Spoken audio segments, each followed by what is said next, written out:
So far you have seen 4 questions. First, when, next, where, next, why, then this one is how. At the Papa Purga, how plus adjective, last person, remember. So that we will see now. Right. So going here. How big? How big? That is, எவ்வளவு பெரியதாக, எவ்வளவு பெரியதாக. இங்க பாருங்க. That is, இங்க என்னன்னா how போடணும். First என்ன how, பக்கத்துல adjective. ஃபர்ஸ்ட் என்ன போடணும்? how போடணும், பக்கத்துல adjective. இப்போ நீங்க big என்ன adjective, big, small, tall, beautiful, pretty, all adjectives. So how big? எவ்வளவு பெரியதாக. How big is India? How big is India? India எவ்வளவு பெரியதாக இருக்கிறது. How big is India அப்படின்னா இந்தியா எவ்வளவு பெரியதாக இருக்கிறது. அடுத்து பாத்தீங்கன்னா how beautiful. இங்க பாருங்க, how big is India? India பத்தி உங்களுக்கு தெரியாது. ஒரு ஃபாரினர் வந்து நம்ம கிட்ட கேட்கிறாரு, how big is India? India எவ்வளவு பெரியது. How ancient is Indian culture? அதாவது இந்திய கலாச்சாரம் எவ்வளவு பழமை வாய்ந்தது. இந்திய கலாச்சாரம் எவ்வளவு பழமை வாய்ந்தது. How difficult is IAS? IAS எவ்வளவு கடினமானது. IAS எவ்வளவு கடினமானது. ஃபர்ஸ்ட் சொல்லிருக்கேன். IAS stands for full form என்ன? Indian Administrative Service. IAS. இப்பதான் இது IAS. பல வருஷங்களுக்கு முன்னாடி இது ICS இருந்தது. என்ன? ஃபர்ஸ்ட் வந்து ICS, அதாவது இந்தியன் சிவில் சர்வீஸ். அதுக்கு அடுத்தது இந்தியன் அட்மினிஸ்ட்ரேட்டிவ் சர்வீஸ், அதாவது IAS, தற்போதைய IAS. இப்போ how difficult was IAS or how difficult இங்க வாஸ் வராது. ஏன்னா இப்போ இன்னும் IAS எக்ஸாம் இருக்கு இல்லையா, அப்போ how difficult is IAS, how difficult is CA, அது போல கேட்கலாம். அடுத்து பாருங்க, how beautiful is peacock? How beautiful is peacock? That is, மயில் எவ்வளவு அழகாக இருக்கிறது. மயில் எவ்வளவு அழகாக இருக்கிறது. How smart is the kitten? How smart is the kitten? அதாவது பூனைக்குட்டி அவ்வளவு சுறுசுறுப்பாக இருக்கிறது. How smart is the kitten? அடுத்தது, how busy are you? How busy are you? நீ எவ்வளவு பிஸியா இருக்க. என்ன? நீ எவ்வளவு பிஸியா இருக்க. How busy are you?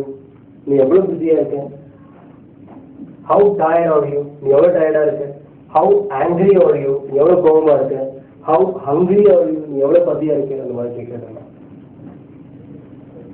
அடுத்தது, how tall is LIC? How tall is LIC? இப்போ வில்லேஜ்ல ஒரு வராரு, அவர் வந்து கேட்கிறாரு, இந்த மாதிரி LIC எவ்வளவு உயரமா இருக்கும், நான் LIC பார்க்கணும் அப்படின்றாரு. அந்த how tall is LIC, அப்ப என்ன அர்த்தம்? LIC எவ்வளவு உயரமாக இருக்கிறது. How tall is LIC? LIC எவ்வளவு உயரமாக இருக்கிறது. அடுத்தது, how active is the ant? How active is the ant? அப்ப என்ன அர்த்தம்? எறும்பு எவ்வளவு சுறுசுறுப்பாக இருக்கிறது. How active is the ant? எறும்பு எவ்வளவு சுறுசுறுப்பாக இருக்கிறது. How humble was Gandhiji? How humble was Gandhiji? Gandhiji எவ்வளவு எளிமையாக இருந்தார். காந்திஜி எவ்வளவு எளிமையாக இருந்தார் அல்லது எவ்வளவு எளிமையாக திகழ்ந்தார். How humble was Gandhiji? இது போல பக்கத்துல எல்லாம் அட்ஜெக்டிவ் போடக்கூடாதுன்னா எவ்வளவு how beautiful, how busy, how tall, how active. So all those will come like this. But இந்த क्वेश्चन அதாவது how பக்கத்துல adjective வரா how பக்கத்துல adjective வரா போல persons ரொம்ப rare. how பக்கத்துல adjective வரா போல persons ரொம்ப rare. mostly இந்த adjective இல்லாம plain how அப்படிங்க ஒரு லாஸ்ட் எக்ஸாம்பிள் பாத்தீங்க இல்லையா, எப்படி, how is this, how are you done, same thing. So இது உங்களுக்கு புரிஞ்சு நினைக்கிறேன், உங்களுக்கு புரிஞ்சு கேட்கிறேன். ஸோ இதில் 5 questions பார்த்துருக்கோம். அட்வர்ப்ல we have seen 5 questions. First என்ன பார்த்தோம்? when, second where, third why, fourth how, and fifth is how plus and checked out together. So இதோட இந்த கொஸ்டின் அட்வர்ப்ன்ற டாபிக்கை முடிக்கலாம். வேற எதுவுமே கிடையாது. ஏன்னா இதோட இந்த கொஸ்டின் அட்வர்ப்ன்ற டாபிக்கை முடிக்கலாம். இனிமேல் நீங்க இந்த கொஸ்டின்ஸ்லாம் எங்கெல்லாம் பாக்குறீங்களோ, வேர், வென், ஒய், இதெல்லாம் எங்கெல்லாம் பாக்குறீங்களோ அங்கெல்லாம் அந்த மீனிங்கை கொண்டு வந்து அதில் அங்கெல்லாம் அந்த மீனிங் இந்த மீனிங்கை கொண்டு வந்து நம்மளுக்கு கொடுத்துருக்க இல்லையா, அந்த மீனிங் எங்க சூட் பண்ணி படிச்சுக்கினா போதும். இல்லை வேற எங்கேயாவது நீங்கள் டெக்ஸ்ட் புக் படித்தா கூட, உங்கள் டெக்ஸ்ட் புக் படிக்கிறீங்க, உங்கள் பாட புத்தகங்கள் படிக்கிறீங்க கூட அதில் இது போல எக்ஸாம்பிள்ஸ், அதாவது இந்த மாதிரி same, then, where, why, how இதெல்லாம் வந்தால் கூட ஜஸ்ட் நீங்கள் இதை ஞாபகப்படுத்திங்க, இதை மனசில் ஞாபகப்படுத்திங்க. ஓகே, ஸோ இதோட இந்த டாப்பிக்கை முடிக்கிறேன். இதோட டாப்பிக்கை முடிக்கிறேன். அடுத்து பார்க்க போகிறது நியூ டாபிக்.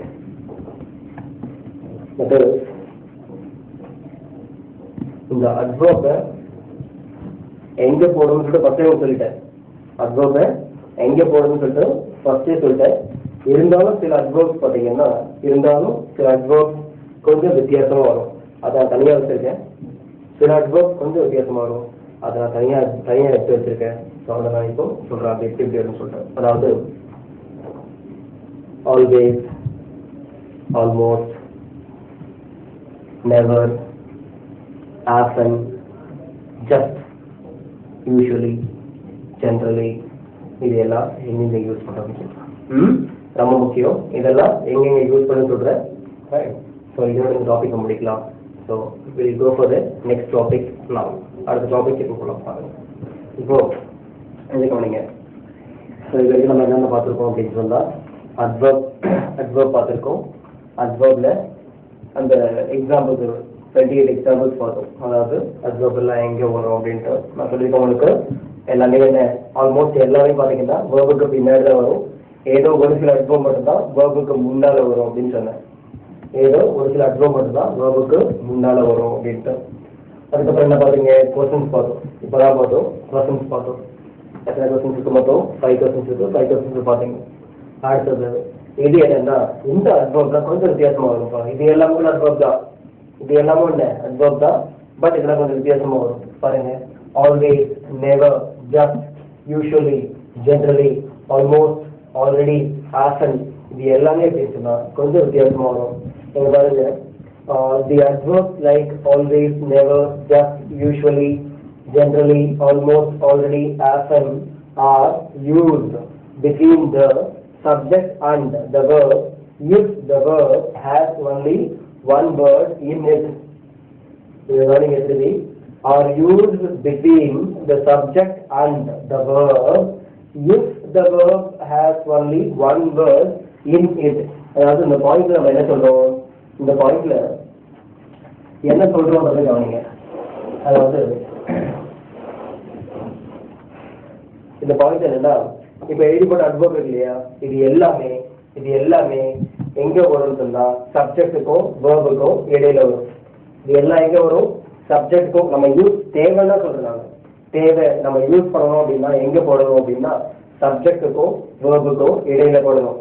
சப்ஜெக்ட்ன்றது என்னது? வேர்புக்கு முன்னாடி இருக்கிற சப்ஜெக்ட், பின்னாடி இருக்கிற ஆப்ஜெக்ட். இந்த ப்ரௌன் கிளாஸ்லயே உங்களுக்கு சொல்லி கொடுத்துருக்கேன். ப்ரௌன் கிளாஸ்லயே இது உங்களுக்கு சொல்லி கொடுத்துருக்கேன். வேர்புக்கு முன்னாடி வர சப்ஜெக்டும் பின்னாடி வர்றது ஆப்ஜெக்ட். ஸோ சப்ஜெக்டுக்கும் வேர்புக்கும் இடையில இதை யூஸ் பண்ணணும். சரியா? சப்ஜெக்டும் வேர்புக்கும் இதை யூஸ் பண்ணணும். ஆனா ஒரு கண்டிஷன் என்னவா இருக்கணும், அதாவது இந்த வேர்ப் என்னவா இருக்கணும்னா if the verb has only one word in it. அதே சமயத்துல அந்த வேர்ப்ல எத்தனை வார்த்தைகள் இருக்கணும்னா ஒரே ஒரு வார்த்தை தான் இருக்கணும். அந்த வேர்ப்ல எத்தனை வார்த்தைகள் இருக்கணும்னா ஒரே ஒரு வார்த்தை தான் இருக்கணும். கவனமா இருங்க. இந்த பாருங்க, இப்போ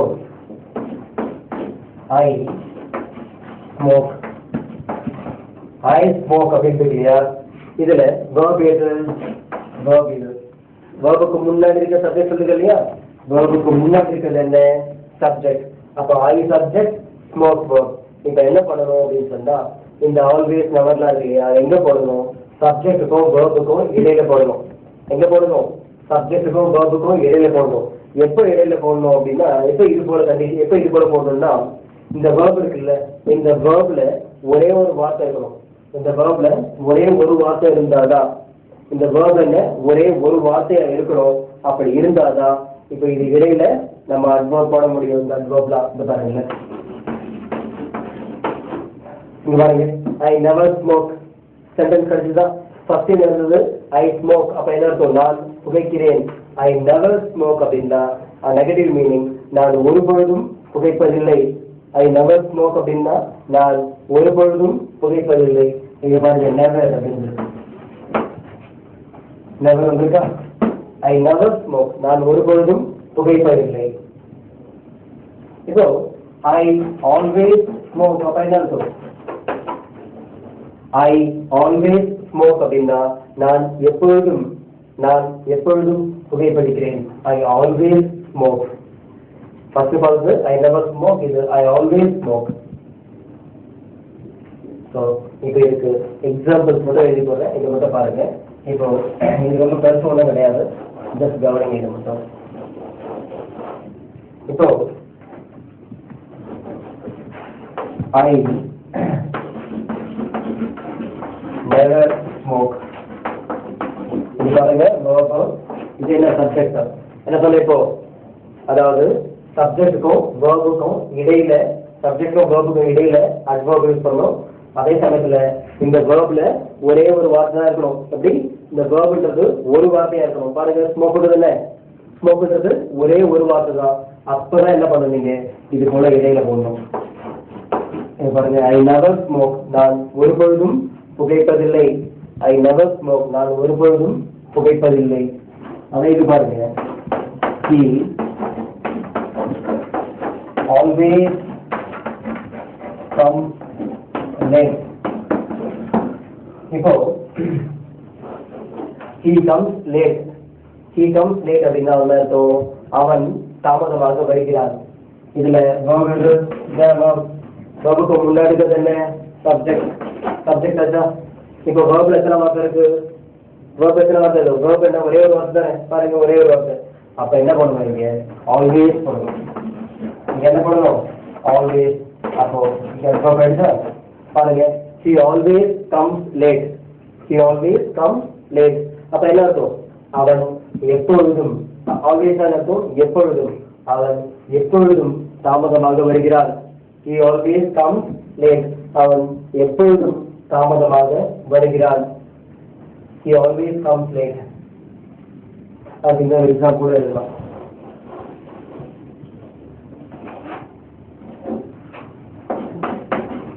they often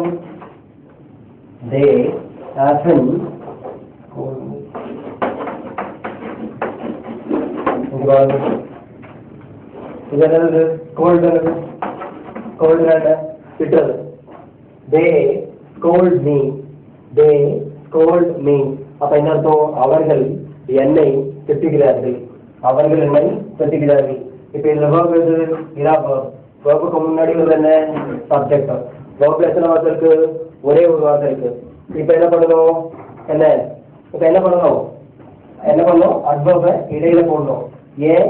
வேர்ப்ல ஒரே ஒரு வார்த்தை இருக்கு.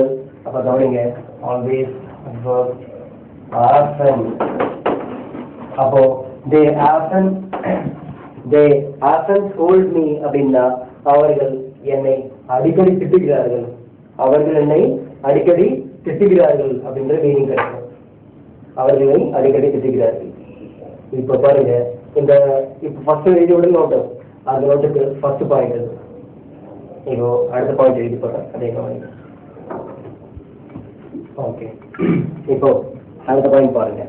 அடுத்த பாயிண்ட் என்ன அப்படின்னா, if the verb, கவனிங்க, if the verb has more than one word in it, then the above adverbs are used after the first word only. அதாவது இப்போ இந்த verb இருக்குல்ல, இந்த verbல ஒரே ஒரு வார்த்தை இருந்தா, மேல பார்த்த adverbs இருக்கு இல்லையா, always, already, almost, just, often, இது எல்லாமே எங்க வரும் அப்படின்னா சப்ஜெக்டுக்கோ வேர்புக்கோ இடையில வரும். பாத்தீங்க, அதே அந்த வேர்ப்ல ஒன்றுக்கு மேல வார்த்தைகள் இருந்தா எப்படி? அதே அந்த வேர்ப்ல ஒன்றுக்கு மேல வார்த்தைகள் இருந்தா அதாவது இரண்டு வார்த்தைகளோ வேர்ப்லயே பாத்தீங்கன்னா இரண்டு வார்த்தைகளோ மூன்று வார்த்தைகளோ இருந்தா என்ன பண்ணணும் அப்படின்னு சொன்னா ஃபர்ஸ்ட் வேர்டுக்கு அடுத்து என்ன பண்ணணும் இந்த அட்வர்ப்ஸ் எல்லாம் போடணும். இப்போ கவனிங்க பாரு. இப்போ மை டாக் இஸ் பார்க்கிங் இப்போ பாத்தீங்கன்னா ரெண்டு வேர்ப் இருக்குதுல. எப்படி மை டாக் இஸ் பார்க்கிங் ரெண்டு வேர்ப் இருக்கு. இது ஒரு வேர்ப், பார்க்கிங் ஒரு வேர்ப். ஸோ ரெண்டு இருக்கு. இந்த இஸ்ன்றது என்னன்னா ஆக்சிலரி வேர்ப். கரெக்டா பாத்துன்னு சொன்னா இந்த இஸ்ன்றது என்னன்னு சொன்னா ஆக்சிலரி வேர்ப்னு ஒரு பாடம் தனியா உங்களுக்கு எடுப்பேன். ஆக்சிலரி வேர்ப்னு தனியா ஒரு பாடம் எடுப்பேன். அந்த பாடத்தை உங்களுக்கு டீச் பண்ணுவேன். இஸ்னா என்னன்னு சொல்றேன். மை டாக் இஸ் பார்க்கிங் என்னுடைய நாய் குறைத்து கொண்டிருக்கிறது. இப்போ மை டாக் ஆல்வேஸ் அப்படின்னு போட்டீங்கன்னா ஆகும் மை டாக் ஆல்வேஸ் பார்க்கிங். அப்போ என்னுடைய நாய் எப்பொழுதும் குறைத்து கொண்டே இருக்கிறது.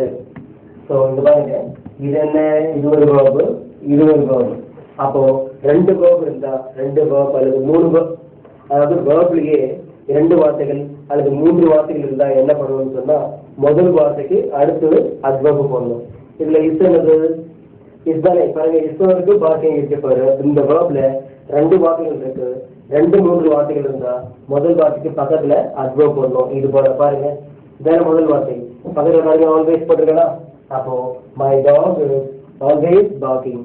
அப்போ என்னுடைய நாய் எப்பொழுதும் குறைத்து கொண்டே இருக்கிறது. My dog is always barking. அந்த இதுல வரும்பொழுது கவனிங்க.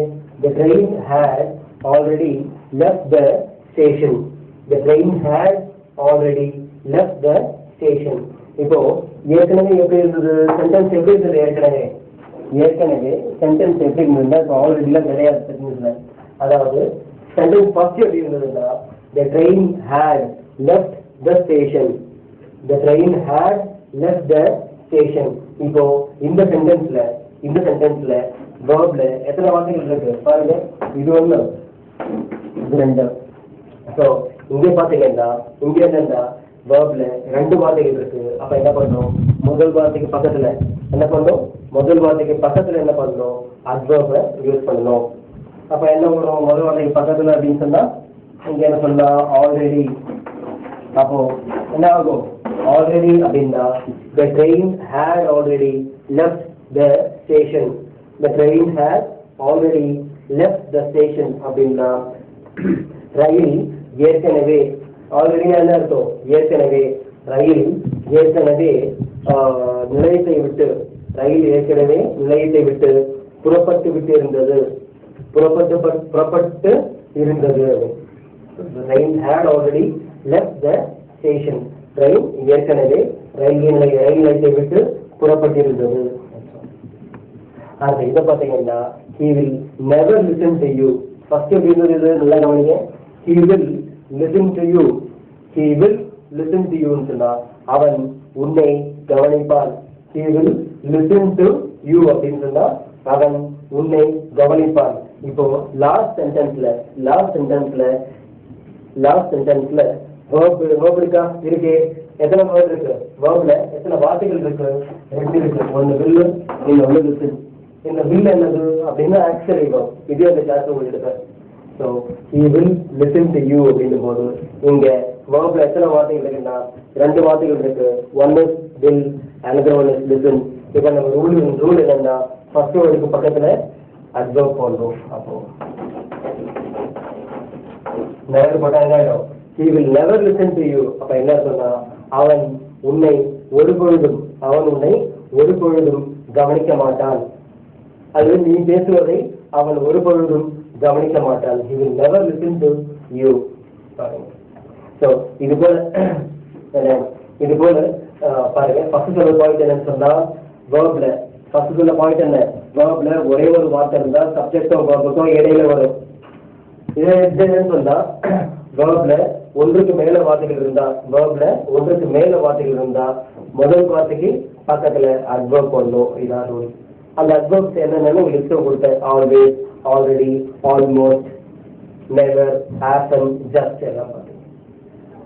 இப்போ அது கடைசியா இன்னொரு பாயிண்ட் இருக்கு, அதையும் சொல்லிட்டேன். அதோட நான் அட்வர்ப் முடிச்சிடலாம். அந்த பாயிண்ட் ரொம்ப இம்பார்ட்டன்ட் தான், அதையும் கவனிங்க. லாஸ்ட் பாயிண்ட் இங்க கவனிங்க.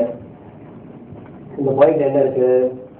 If the sentence, கவனிங்க, if the sentence has only one auxiliary verb, if the sentence has only one auxiliary verb, the adverbs are after such auxiliary verb. என்ன போட்டுருக்கு? The adverbs are after such auxiliary verb. நல்லா கவனிங்க. இப்போ இதெல்லாம் இங்க இல்லைன்னு நினைச்சுங்க, இதெல்லாம் இங்க இல்லை அப்படின்னு நினைச்சுக்கோங்க. அப்ப என்ன ஆகும்? கவனிங்க. I am happy. எப்படி இருக்கு? I am happy. இது போல இப்ப பாருங்க, ஆம்க்கு பக்கத்துல தேர்ட் ஃபார்ம் இருக்கா? இல்ல. அதாவது என்ன சொல்றேன்னா, ஹேமுக்கு பக்கத்துல வேர்ப் ஏதாவது இருக்கா? அந்த 5 ஃபார்ம்ஸ் வரும் இல்லையா, அந்த 5 ஃபார்ம்ஸ் வரப்பல ஏதாவது வேர்ப் இருக்கா? ஹேமுக்கு பக்கத்துல இல்ல. இங்க இருக்கா? இல்ல. இங்க இருக்கா? இல்ல. இப்போ ஐ எம் ஹாப்பி அப்படின்னு இருக்கு இல்லையா, இது போல பிளைனா ஐஎன்ஜி ஃபார்ம் இல்லாம ஃபிஃப்த் ஃபார்ம் இல்லாம பிளைனா இது போல வந்தா என்ன பண்ணணும் அப்படின்னு சொன்னா, இதுக்கு பக்கத்துல இதுக்கு ஆமர்ஸ் ஆர் வந்தா இது எல்லாத்துக்கும் பக்கத்துல என்ன பண்ணலாம், இந்த அட்வர்பை வேணும்னா இது பக்கத்துல தான் போடணும். அதாவது ஐ எம் ஆல்வேஸ் ஹாப்பின்னு தான் போடணும். எப்படி? ஐ எம் ஆல்வேஸ் ஹாப்பி போட வேண்டிய இடம் இங்க ஆமருக்கு பின்னாடி ஐ எம் ஆல்வேஸ் ஹாப்பி. அதை விட்டுட்டு இந்த வந்து ஐ ஆல்வேஸ் ஆம் ஹாப்பினா தப்பு. எப்படி? ஐ ஆல்வேஸ் ஆம் ஹாப்பினா தப்பு. என்ன பண்ணணும்னா ஐ எம் ஆல்வேஸ் ஹாப்பி. அப்ப என்ன அர்த்தம்? நான் எப்பொழுதும் மகிழ்ச்சியாக இருக்கிறேன். I am always happy. நான் எப்பொழுதும் மகிழ்ச்சியாக இருக்கிறேன். இப்ப அடுத்து இது பாருங்க, இட் இஸ் 10 PM. ஃப்ரெண்டு வரா, சினிமா போகலாம் சொல்றான். என்ன சினிமா கடா அப்படின்னா படம் சொல்றான், என்ன நைட் ஷோ போகலான்னு பிளான், நைட் ஷோக்கு போகலாம் பிளான். அவன் வந்து கேட்கும்போதே மணி 10. அவன் வந்து கேட்கும்போதே மணி 10. அப்ப என்ன சொல்றான்னா, இட் இஸ் ஆல்ரெடி என்ன சொல்லுவோம், இட் இஸ் ஆல்ரெடி 10 PM. அப்ப என்ன அர்த்தம்? இப்போ ஏற்கனவே மணி 10 ஆகுது. எப்படி? ஏற்கனவே ஆல்ரெடி என்ன அர்த்தம்? ஏற்கனவே. It is already 10 PM. அப்ப என்னன்னா ஏற்கனவே மணி 10 ஆயிடுச்சு. இனிமேல் போய் எப்ப டிக்கெட் வாங்கி எப்ப படம் பார்த்து எப்ப வீட்டுக்கு வருது. ஆல்ரெடி எங்க வந்துருக்கு பாருங்க, இசுக்கு பின்னாடி வந்துருக்கு. இப்படிதான் வரணும், இசுக்கு பின்னாடி வந்துருக்கு பாருங்க. இது பாருங்க, it is almost. It is almost. இப்ப ஒரு பையன் பாத்தீங்கன்னா ஈ பிடிக்கிறான். பையன் என்ன பண்றான்? ஈ பிடிக்கிறான். என்ன புடிச்ச கையில மாட்டிக்கிட்டு நசிக்கிடுது. சாக போகுதுன்னு வச்சுங்களேன், சாக போகுது. அந்த சமயத்துல அந்த பையனுக்கு திடீர்னு ஞானம் வந்து அந்த ஈயை காப்பாற்ற முயற்சி பண்றான். நான் பார்த்துட்டு என்ன சொல்றேன், ஏன்பா ட்ரை பண்றேன், அதெல்லாம் ட்ரை பண்ணாத, விட்டுரு. It is almost dead. It is almost dead அப்படின்னு என்ன அர்த்தம்? அது ஏறக்குறைய செத்துருச்சு, நீ இப்ப போய் ட்ரை பண்றேன். இட் இஸ் ஆல்மோஸ்ட் டெட் அப்படின்னு சொல்றீங்க. Always already. ஸோ இது போல தான் வரும். இப்ப நம்ம பார்த்தது என்னன்னு சொன்னா, இந்த அட்வர்ப்ல, அதாவது இந்த ஃபர்ஸ்ட் இந்த அட்வர்ப்ல எழுதி படுத்துறமா லைனா, ஆல்வேஸ், ஆல்ரெடி கொடுத்துருக்க பாருங்க, நோட்ல எடுத்து பாருங்க. Always, already, never, just, usually, generally, mainly, இதெல்லாம் பார்த்தீங்க இல்லையா, அது எல்லாம் எழுதி போட்டேன். அதெல்லாம் வந்து எங்க யூஸ் பண்றதுக்காக உங்களுக்கு இந்த அட்வர்ப்ஸ் மட்டும் கொஞ்சம் வித்தியாசமா வரும். எப்படி? இப்ப நான் எழுதி போட்டது தனியா, அந்த அட்வர்ப்ஸ் மட்டும் கொஞ்சம் வித்தியாசமா வரும். எப்படி அப்படின்னு சொன்னா, வேர்ப்ல ஒரே வார்த்தை இருந்தா சப்ஜெக்டும் வேர்புக்கும் இடையில, அதே வேர்ப்ல 2 அல்லது 3 வார்த்தைகள் இருந்தா முதல் வார்த்தைக்கு பக்கத்துல போடணும். அப்படி இல்லைன்னா கடைசியா இது பாத்தீங்கன்னா இது போல வந்து மெயின் வேர்பே இல்லாம, அதாவது தேர்ட் ஃபார்மும் இல்லாம ஃபிஃப்த் ஃபார்மும் இல்லாம இது போல வந்தா இதுக்கெல்லாம் பக்கத்திலேயே இந்த அட்வர்ப் போடணும். இப்படிதான். இதுக்கு மேல இதுல எதுவும் சொல்றதுக்கு இல்லை. அதே போல அட்வர்ப்லயும் வேற எதுவும் சொல்றதுக்கு இல்லை. இவ்வளவுதான். இப்போ இந்த அட்வர்ப்ன்ற பாடத்தை ஜஸ்ட் ரீகால் பண்ற பாருங்க. ஃபர்ஸ்ட் இதுல என்ன பார்த்தோம்? அட்வர்ப்னு பார்த்தோம். அட்வர்ப்னா என்னன்னு பார்த்தோம்? வினைவிரிச்சல். அட்வர்ப்னா என்ன பார்த்தோம்? வினைவிரிச்சல். இந்த வினைவிரிச்சல்னா என்ன அப்படின்னா, வேர்பை பத்தி ஏதாவது சொல்லும். எப்படி? வேர்பை பத்தி ஏதாவது சொல்லும். இதான் அட்வர்ப். அது எப்படி சொல்லுதுன்றதையும் பார்த்தீங்க. 25 எக்ஸாம்பிள்ஸ், அதாவது 25 எக்ஸாம்பிள்ஸ் கிவன். 25 எக்ஸாம்பிள்ஸ் உங்களுக்கு கொடுத்துருக்கேன். இதுல என்ன கொடுத்துருக்கேன்? நோட் உங்களுக்கு கொடுத்துருக்கேன். அதாவது எங்க யூஸ் பண்ணணும், எப்படி எங்க யூஸ் பண்ணணும் அப்படின்றது கொடுத்துருக்கேன். எங்க யூஸ் பண்ணணும் அப்படின்னு சொன்னா, அதாவது ஏறக்குறைய எல்லா அட்வர்ப்ஸும் வேர்புக்கு பின்னாடி வரும். ஏறக்குறைய எல்லா அட்வர்ப்ஸும் வேர்புக்கு பின்னால வரும். ஏதோ ஒரு சில அட்வர்ப் மட்டும் பாத்தீங்கன்னா முன்னாடி வரும். முன்னாடி வர போல பின்னாடி வர போல எக்ஸாம்பிள்ஸ் பாத்தீங்க, 28 எக்ஸாம்பிள்ஸ் பாத்தீங்க. அந்த 28 எக்ஸாம்பிள்ஸ் பார்த்து முடிச்ச பிறகு என்ன பண்ணணும் அப்படின்னா, என்ன பண்ணோம், கொஸ்டின்ஸ் பார்த்தோம். கொஸ்டின்ஸ்ல என்ன பார்த்தோம், when என்ன பார்த்தோம், when, where, why, how plus adjective எல்லாமே பார்த்தோம். கொஸ்டின்ல ஒவ்வொருத்துக்கும் எக்ஸாம்பிள் செய்யப்பட்ட ஒவ்வொருத்துக்கும் 6 எக்ஸாம்பிள்ஸ் பார்த்தோம். அதுக்கடுத்து எல்லாம் பார்த்து முடிச்ச பிறகு தனியா ஒரு செட்டு பார்த்தோம் அட்வர்ப். இதுல கொஞ்சம் வித்தியாசமா வரும் சொல்லிட்டு இப்ப பார்த்துமே ஆல்வேஸ், ஜஸ்ட், நெவர், ஆஷன், இது எல்லாமே பார்த்தோம். இது எல்லாம் எங்க வருறதும் இப்போ சொன்னேன். ஸோ இதோட அட்வர்ப்ல வேற எதுவும் சொல்றதுக்கு இல்லை. இந்த பாடத்தை இதோட முடிக்கிறேன். இந்த பாடத்துல இதுக்கு மேலே எக்ஸ்பிளைன் பண்றதுக்கு எதுவும் இல்லை. அட்வர்ப்ன்றது வினைச்சொல். இதெல்லாம் லிஸ்ட் எடுக்க முடியாது. ஃபர்ஸ்ட் டைம் சொல்லிருக்கேன். அப்புறம் டிக்ஷன்ல அட்வர்ப்க்கு என்ன போட்டிருப்பான், டிக்ஷன்ல அட்வர்புக்கு ADV போட்டிருப்பான். டிக்ஷனல் அட்வர்ப் என்ன போட்டிருப்பான், ADV போட்டிருப்பான். இதுக்கு மேல இதை சொல்றதுக்கு எதுவும் இல்லை. ஸோ இப்போ டிக்ஷனல்ல போட்டிருக்கோம் அட்வர்புக்கு ADV போட்டிருக்கோம். இப்போ இதுக்கு மேல அட்வர்ப்ல வேற எதுவும் சொல்றதுக்கு இல்லை. ஸோ எல்லாமே பார்த்தாச்சு.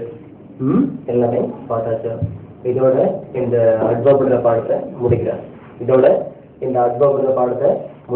அடுத்து நம்ம பார்க்க போறது நியூ லெசன். என்ன நியூ லெசன், அந்த லெசன் பேர் என்ன அப்படின்னா கன்ஜங்ஷன். அந்த லெசன் பேர் என்ன, கன்ஜங்ஷன். கன்ஜங்ஷனா தமிழ்ல என்ன, கன்ஜங்ஷனா தமிழ்ல இணைக்கும் சொல். கன்ஜங்ஷன் தமிழ்ல என்ன, இணைக்கும் சொல். அதான் நம்ம பார்க்க போறோம். இப்போ அந்த லெசன் பார்க்கறதுக்கு முன்னாடி, எப்படி கன்ஜங்ஷன் பார்க்கறதுக்கு முன்னாடி அப்படியே ஜஸ்ட் நம்ம ரீகால் பண்ணிக்கலாம். என்னென்ன பார்த்தோம் என்ன, அதாவது நம்ம யூஸ்வலா எழுதுவோம் இல்லையா, அந்த ஒரு சென்டென்ஸ் எழுதி பிரிப்போம் இல்லையா, ஒரு சென்டென்ஸ் எழுதி அதை பார்ட் பிரிப்போம். அது போல நான் இப்போ பிரித்து காமிக்கிறேன். இது வரைக்கும் எத்தனை பாடங்களை யூஸ் பண்ணி இது வரைக்கும் என்னென்ன பாடங்கள் முடிச்சிருக்கோம் அப்படின்னா, இது வரைக்கும் என்னென்ன லெசன்ஸ் முடிச்சிருக்கோம். நவுன் முடிச்சிருக்கோம், second singular plural, third verb, fourth tense, first pronoun, fifth என்ன பார்த்தோம் ப்ரோனவுன், சிக்ஸ்த் என்ன பார்த்தோம் அட்ஜெக்டிவ், செவன்த் கேஸ், அடுத்து எயித் என்ன பார்த்தோம் ப்ரிபோசிஷன், நைன்த் என்ன பார்த்தோம் ஆக்டிவ் வாய்ஸ் பாசிவ் வாய்ஸ், என்ன பார்த்தோம் ஆக்டிவ் வாய்ஸ் பாசிவ் வாய்ஸ். கடைசியா ஆக்டிவ் வாய்ஸ் பாசிவ் வாய்ஸுக்கு முன்னால என்ன பார்த்தோம் அப்படின்னா ஆர்டிகல்ஸ் பார்த்தோம். என்ன பார்த்தோம் ஆர்டிகல்ஸ் பார்த்தோம். அடுத்து என்ன பார்த்தோம் active voice and passive voice பார்த்தோம். 11th இப்போ என்ன பார்த்துக்கோன்னா adverb. Okay, so far we have seen 11 lessons. இது வரைக்கும் பார்த்தீங்கன்னா எத்தனை லெசன்ஸ் முடிச்சிருக்கோம், 11 லெசன்ஸ் முடிச்சிருக்கோம், 11 லெசன்ஸ் முடிச்சிருக்கோம். இப்போ இது நடத்திருக்க பாடங்களை மட்டும் வச்சுக்கிட்டோம். இந்த நடத்திருக்க பாடங்களை மட்டும் வச்சுட்டு நம்ம எவ்வளோ பெரிய வாக்கியம் அமைக்கலான்றதை பார்க்கலாம்.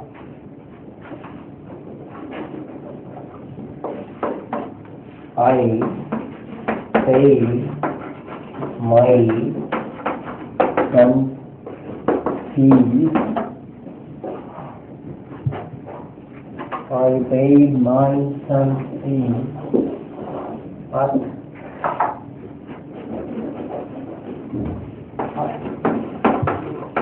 SBI yesterday.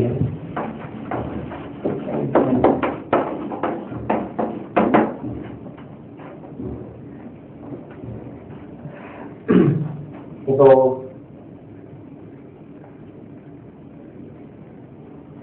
I paid my son fees at okay, just கவனிங்க. இதுல பாத்தீங்கன்னா I paid my son fees at SBI yesterday itself. அதாவது நான் என்னுடைய பையனுடைய நான் என்னுடைய பையனுடைய ஃபீஸை எஸ்பிஐ கவுண்டர்ல அதாவது எஸ்பிஐ ஸ்டேட் பேங்க் ஆஃப் இந்தியாவில் நேற்றுக்கே பே பண்ணிட்டேன். பாருங்க, எல்லா வார்த்தைகளுமே, அதாவது நான் நடத்தாத பாடத்திலிருந்து எந்த வார்த்தையும் கொண்டு வரல, நான் நடத்தாத லெசன்ல இருந்து எந்த வார்த்தையும் நான் கொண்டு வரல. இதுல இருக்க ஒவ்வொரு வார்த்தைகளும் நான் நடத்திய பாடத்திலும் வந்திருக்கு. இதுல இருக்க ஒவ்வொரு வார்த்தைகளும் நான் நடத்தின பாடத்திலும் வந்திருக்கு. ஃபர்ஸ்ட் இந்த ஐ இருக்குல்ல, இந்த ஐ எதுல பாத்தீங்க? ப்ரொனவுன்ல பாத்தீங்க. இந்த ஐ எங்க பாத்தீங்க? ப்ரொனவுன்ல பாத்தீங்க. சரியா? பெய்டு எங்க பாத்தீங்க? இந்த பெய்டுங்கிற வார்த்தை எங்க பாத்தீங்கன்னா வேர்ப்ல பாத்தீங்க. வேர்ப்ல 2 type, strong verb, weak verb. இது ஸ்ட்ராங்கா வீக்கா சொல்லி பாருங்க. Pay, paid, paying, paid, paid. ED வரல. அப்ப இது என்ன வேர்ப்? Strong verb. உங்க லிஸ்ட்ல இருக்கும். இது ஸ்ட்ராங் வேர்ப். அதே சமயத்துல இது என்ன சொல்லுங்க பார்க்கலாம், என்ன ஃபார்ம்ல இருக்கு? என்ன ஃபார்ம்ல இருக்குது? இது ஃபோர்த் ஃபார்ம்ல இருக்கு. என்ன ஃபார்ம்ல இருக்கு? ஃபோர்த் ஃபார்ம்ல இருக்கு. பாருங்க, பேய், பேய், பேயிங், பேய், பெய்டு. உங்களுக்கு தெரியும் இது ஃபிஃப்த் ஃபார்மா இருந்தா நல்லா கவனிங்க. இது ஃபிஃப்த் ஃபார்மா இருந்தா முன்னாடி ஹேவ் வந்திருக்கணும், அல்லது ஹேஸ் வந்திருக்கணும், அல்லது ஹேட் வந்திருக்கணும், அல்லது வில் ஹேவ் வந்திருக்கணும், அல்லது ஷல் ஹேவ் வந்திருக்கணும். இது அஞ்சுத்துல எதுவுமே வரல. அப்ப இது என்னது அப்படின்னு சொன்னா இது என்னது? Fourth form. அதே சமயத்துல இதை வச்சுதான் என்ன டென்ஷன் தெரிஞ்சுக்க முடியும். என்ன டென்ஸ் சொல்லுங்க பார்க்கலாம்? Simple past tense. என்ன டென்ஸ் இது? என்ன டென்ஸ் இது? Simple past tense. Simple past tense. அடுத்தது இந்த மை இருக்குல்ல, மைன்ற வார்த்தை எங்க பாத்தீங்க? மை ப்ரொனவுன்ல பாத்தீங்க. மை எதுல பாத்தீங்க? ப்ரொனவுன்ல பாத்தீங்க. அடுத்து சன் இருக்கு இல்லையா, சன் எதுல பாத்தீங்க? நவுன்ல பாத்தீங்க. சன் எதுல பாத்தீங்க? நவுன், நவுன்ல பாத்தீங்க. ஸோ இது நவுன். அதே சமயத்துல இந்த சன் சிங்குலரா ப்ளூரலா? சன் சிங்குலரா ப்ளூரலா? சிங்குலர். சார் எஸ் போட்டிருக்கீங்க, ப்ளூரல் இல்லையான்னா இது வேற, இது வேற. என்ன, இந்த அப்பாஸ்ட்ரோஃபி இல்லைன்னா தான் பையன்கள் அர்த்தம். இந்த அப்பாஸ்ட்ரோஃபி இல்லைன்னா தான் ப்ளூரல், அது இருந்தா சிங்குலர். என்ன, அது இந்த அப்பாஸ்ட்ரோஃபி இருந்து எஸ் வந்தா சிங்குலர். இப்போ சன் பாருங்க, நவுன். சன் என்னது? நவுன். இப்போ சிங்குலர் சன்ன்றது என்ன? நவுன். இது நவுன், அதை நவுன் போட்டிருக்கேன். சிங்குலரா ப்ளூரலா? சிங்குலர். என்ன சார் பக்கத்துல எஸ் போட்டு சிங்குலர்ன்றீங்களா அப்படின்னா, இப்போ முன்னாடி அப்பாஸ்ட்ரோஃபி இருக்குல்ல, இது வந்தாலே இதோட அர்த்தமே வேற. அதனால இது சிங்குலர் தான், இது ப்ளூரல் கிடையாது. இந்த அப்பாஸ்ட்ரோஃபி பத்தி தனியாக ஒரு கிளாஸ் எடுத்தேன். அதுக்கு என்ன மீனிங்? உடைய. இப்போ சன் வரைக்கும் என்னன்னா இது சிங்குலர். அதே இந்த அப்பாஸ்ட்ரோஃபி இருக்குல்ல, இது எந்த பாடத்துல வந்திருக்கு அப்படின்னா கேஸ். அப்பாஸ்ட்ரோஃபிக்கு மீனிங் என்ன? உடைய. கேஸ் பாடத்துல பார்த்தோம், அதுவே கேஸ். அது ஃபீஸ்ன்றது எங்கேருந்து பார்த்தோம்? நவுன்ல தான் பார்த்தோம். ஃபீஸ்ன்றது என்ன? நவுன்ல பார்த்தோம். சிங்குலரா ப்ளூரலா? ப்ளூரல். அடுத்து எங்க வாங்க, அட்டை இருக்கு இல்லையா, அட்டை எங்க பாத்தீங்க? ப்ரிபோஷன்ல பாத்தீங்க. அட்டை எங்க பாத்தீங்க? ப்ரிபோஷன்ல பாத்தீங்க. எஸ்பிஐ இருக்கு இல்லையா, இது என்னது? Singular at the same time noun. SBI என்ன? Singular at the same time noun. அடுத்தது எஸ்டர்டேன்ற வார்த்தை இருக்கு இல்லையா, இந்த எஸ்டர்டே. எஸ்டர்டேன்ற எங்க பார்த்தோம்னா அட்வர்ப்ல பார்த்தோம். எஸ்டர்டேன்ற வார்த்தை என்னது? அட்வர்ப்ல பார்த்தோம், அதாவது நேற்று அப்படின்னு அர்த்தம். இந்த இட்ஸெல்ஃப்ன்றது எங்க பாத்தீங்க அப்படின்னா ப்ரொனவுன்ல பாத்தீங்க. இட்ஸெல்ஃப் எங்க பாத்தீங்க? ப்ரொனவுன்ல பாத்தீங்க. பாருங்க, எந்த வார்த்தையுமே நான் நடத்தாத பாட்டுன்னு வரல, எல்லாமே நான் நடத்திய பாடல்கள் தான் வந்திருக்கு. பாருங்க, நவுன் ஓகே, நவுன் பார்த்தாச்சு, சிங்குலர் ப்ளூரல் பார்த்தாச்சு, வெர்ப், சென்சஸ், ப்ரொனவுன், அட்ஜெக்டிவ் இல்லையா?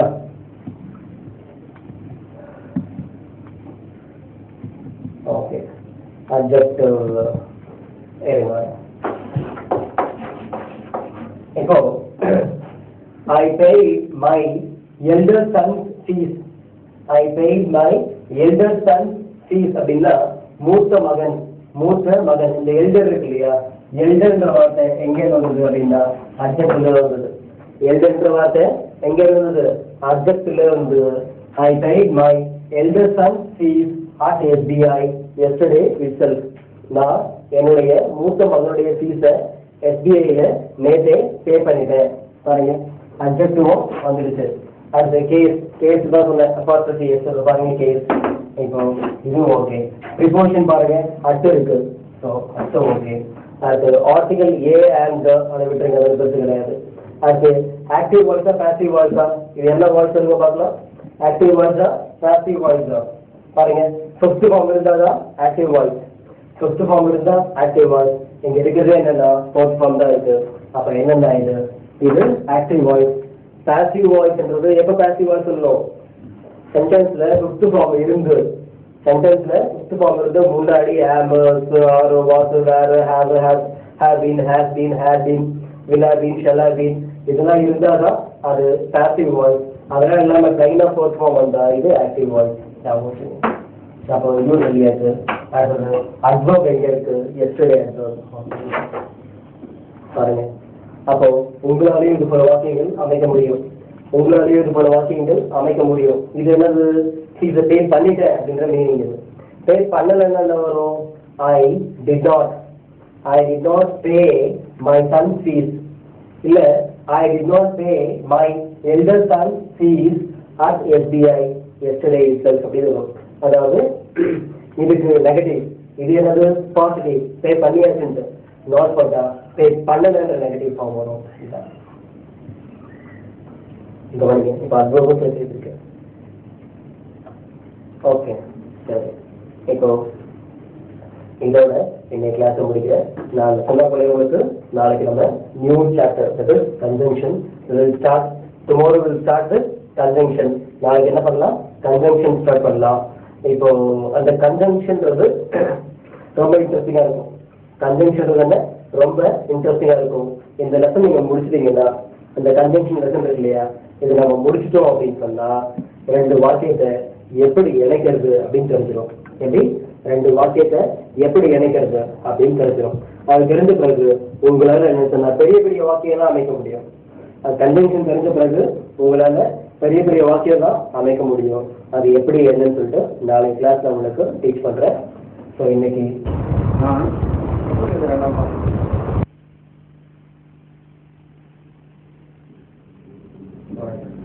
இன்னைக்கு கிளாஸ்ல நம்ம கன்ஜங்ஷன் அப்படிங்கிற பாடம் பத்தி பார்க்க போறோம். நேற்று கிளாஸ் முடிக்கும் போதே சொல்ல உங்களுக்கு கன்ஜங்ஷனா என்ன அப்படின்னு. கன்ஜங்ஷனா என்ன? இணைக்கும் சொல். அதாவது இணைக்கும் சொன்னா இரண்டு வார்த்தைகளை இணைக்கும். எப்படி? இரண்டு வார்த்தைகளை இணைக்கும். அப்படி இல்லைன்னா இரண்டு வாக்கியங்களை இணைக்கும். இப்போ கன்ஜங்ஷன் உங்களுக்கு தெரிஞ்ச பிறகு உங்களால பெரிய பெரிய வாக்கியங்கள்லாம் அமைக்க முடியும். கன்ஜங்ஷன் தெரிஞ்ச பிறகு உங்களால பெரிய பெரிய வாக்கியங்கள் அமைக்க முடியும். ஏன்னு சொன்னா நம்ம ரெண்டு வாக்கியத்தை இணைச்சு ஒரு வாக்கியமா ஆக்க போறோம், மூணு வாக்கியத்தை இணைச்சு ஒரு வாக்கியமா பார்க்க போறோம். எப்படி அப்படின்னு சொன்னா கன்ஜங்ஷனை யூஸ் பண்ணிடலாம்.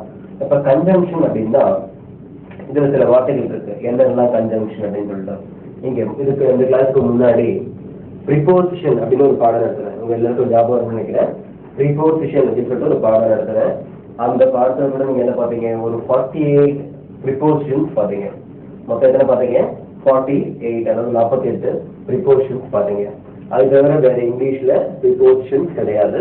அதெல்லாம் எப்படி சென்டென்ஸ்ல யூஸ் பண்ணணுன்றதையும் உங்களுக்கு காமிச்சேன். அடுத்தது கன்ஜங்ஷன்லயும் அதே போல இருக்கு. ஒரு 40 கிட்ட இருக்குன்னு வச்சுக்கோங்களேன். 40 கிட்ட கன்ஜங்ஷன் இருக்கு. இது எல்லாமே சொல்றேன், எப்படி எப்படி யூஸ் பண்றது, என்ன ஏது எல்லாமே சொல்றேன். இப்போ இந்த கன்ஜங்ஷனை பத்தி சொல்லணும் அப்படின்னா, இந்த கன்ஜங்ஷன் கடைசியில வராது. எப்படி? இந்த கன்ஜங்ஷன் வந்து கடைசியில வராது. இப்போ கன்ஜங்ஷன்ல வர வார்த்தைகள் ஒரு சில வார்த்தைகள் எழுத கவனிங்க. இப்போ and, or,